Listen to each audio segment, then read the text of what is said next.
yesterday we had someone who presented a paper on the healing properties of gemstones, and he made us to understand that some of these sicknesses that may not even have been have not actually gotten medical solution can get solution through gemstones.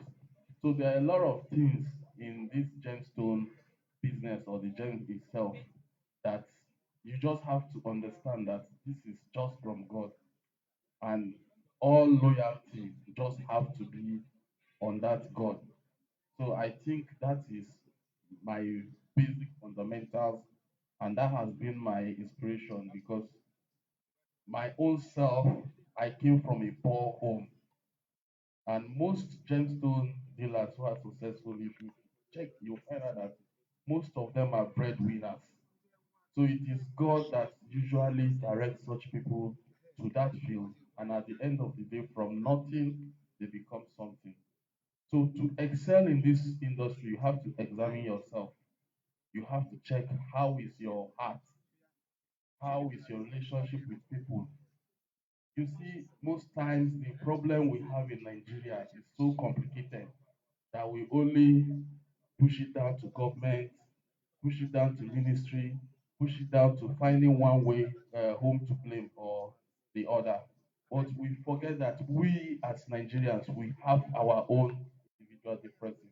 The truth is that we don't even like ourselves in this country. We will go to places you discriminate. You go to places you call this a fool.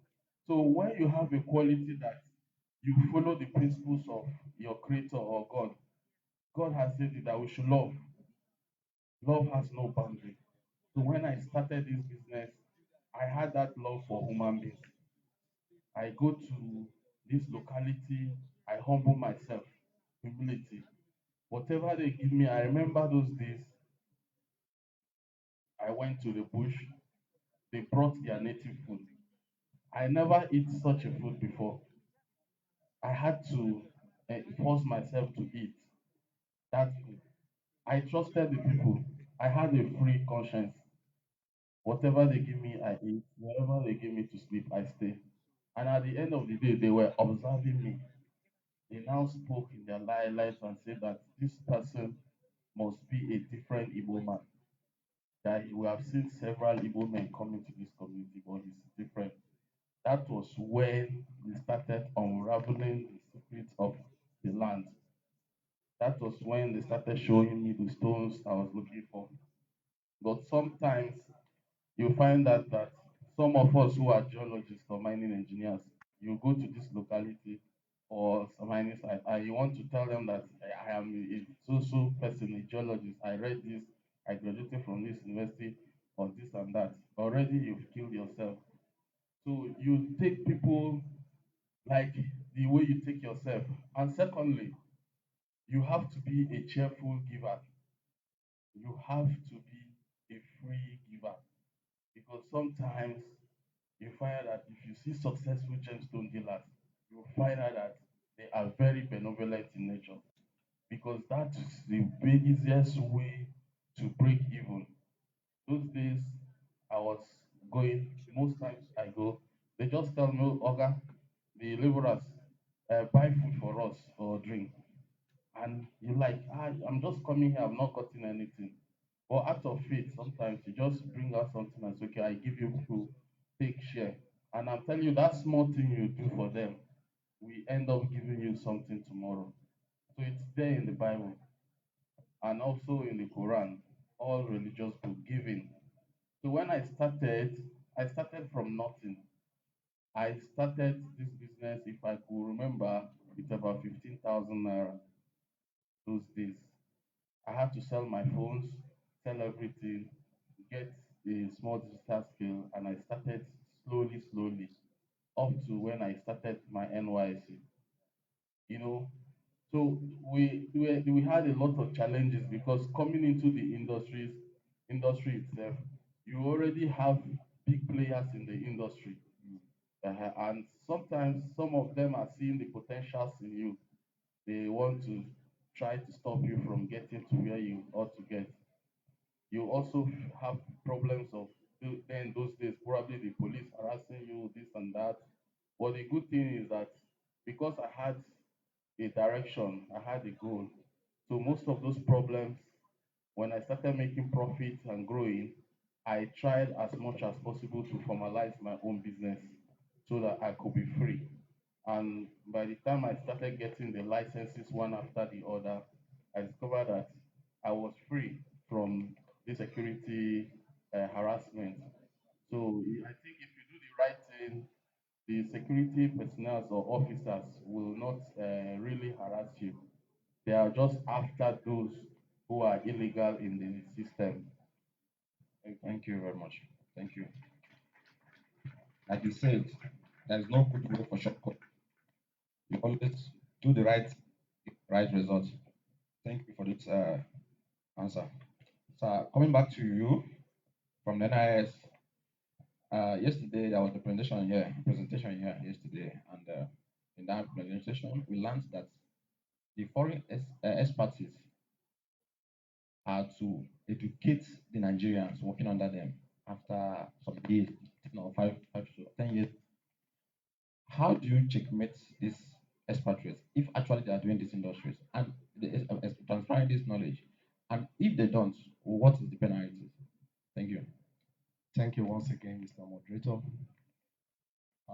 During the first question, I said we have categories of visas for the expatriate, starting from short visit visa, then temporary resident visa, and permanent resident visa.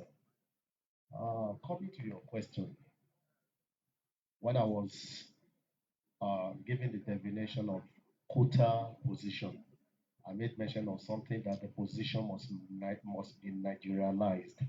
That is, any quota position approved by the government, Nigerian must be attached to that expatriate to understudy him because we are building a kind of environment that we don't want the expatriate to come and be reaping our gains. Yes, we are not yet there, but we are advancing.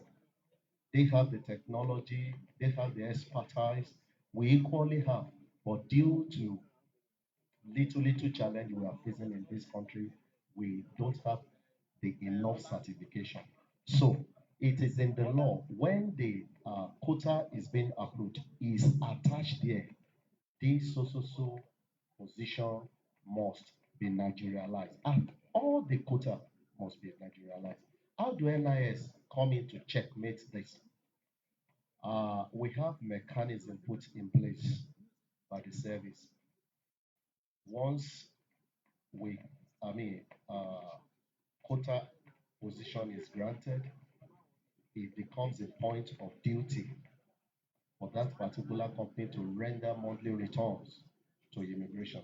All the expatriates in their company listed with their position and the name of the Nigerian who is understudying them with their email address and their phone number. Because over the time, um, we've got to know that some of these expatriates, not expatriates to be safe, but Nigerians, PROs, managers who are Nigerian, circumventing the effort of this country as well.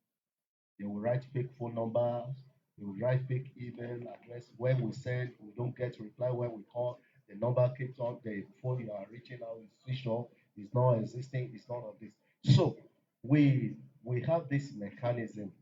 When you are rendering your returns once in a month, you come with the Nigerian who is understanding you, where we have interaction with them one on one to get what we want from them.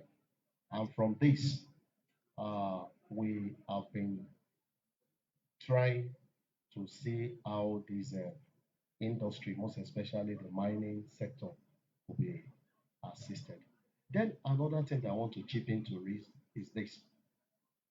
In doing this, we have challenges, and the challenges ranging from the owner of the companies. I'm very sorry to say all the mining companies here present. You see, we love ourselves and our country. Yes, and that is why we are where we are today. And if effort is not made to check it, we will remain here. I will be pointing at those Benin Republic that started yesterday, Ghana that used to run to Nigeria in those days. Of course, we know what a naira is to cities today, to South Africa and so on. Even Benin Republic, CFA is all it all started from this area. The issue is this: you see a company who employ one expatriate, bringing in 100 expatriates using the same documents of one expatriate for others. And when you ask them, submit your monthly returns, they submit just one. Any effort for us because we have the um, how we go for enforcement inspection.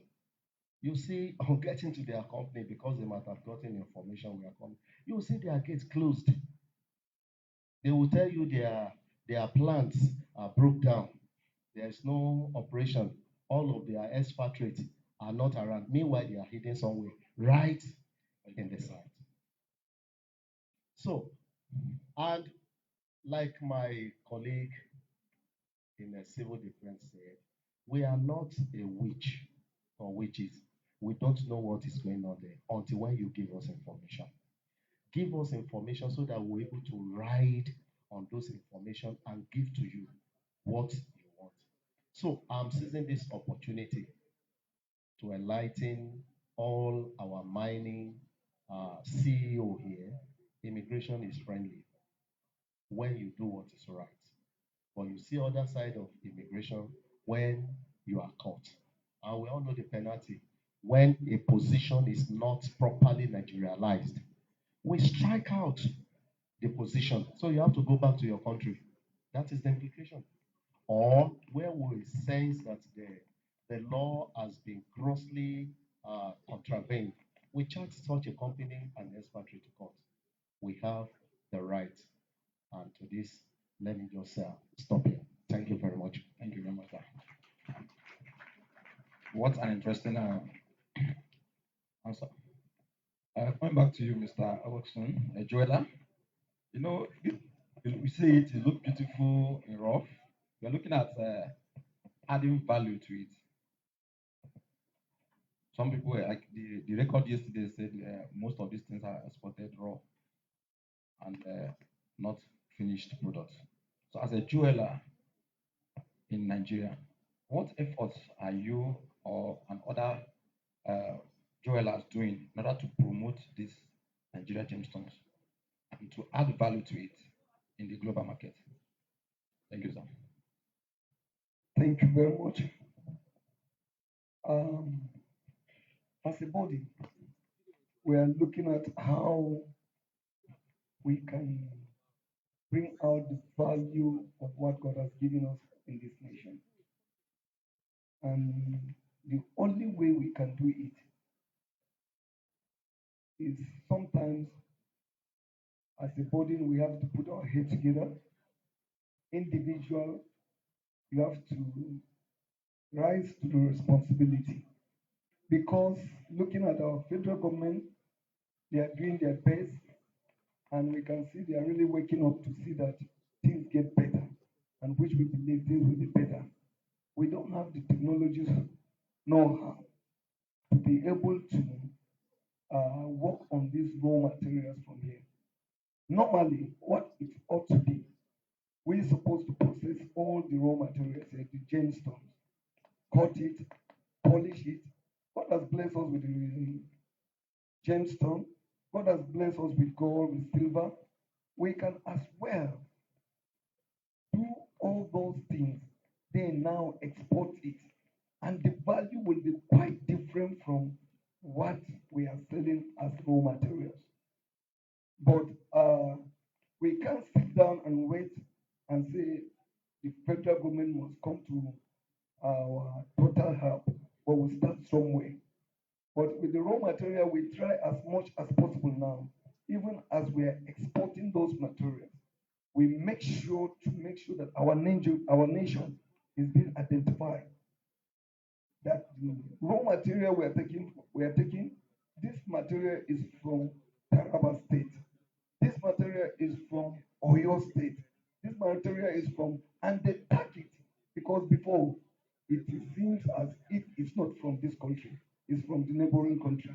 That's the way they look at it. So with that one, we first do that and come back, get all those. I strongly believe the federal government has established some uh, yes to cut and polish material, and they are training most of our people.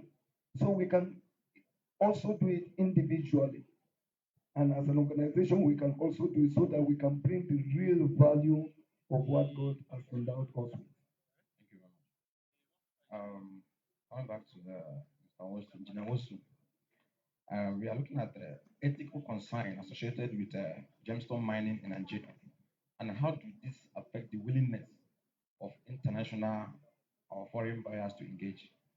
So the key word there is the ethical, and how does this affect international buyers to engage? Thank you. If I will define ethical gemstones, like you rightly said, ethical, the keyword is ethical concerns.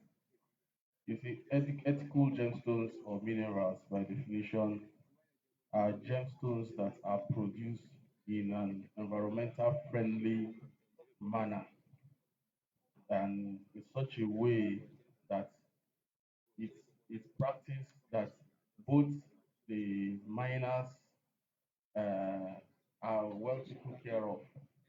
So these gemstones produced should be free from any form of conflict or crisis, and the money earned from these minerals or gemstones should not be used to sponsor terrorism, wars, and other insecurity within the area.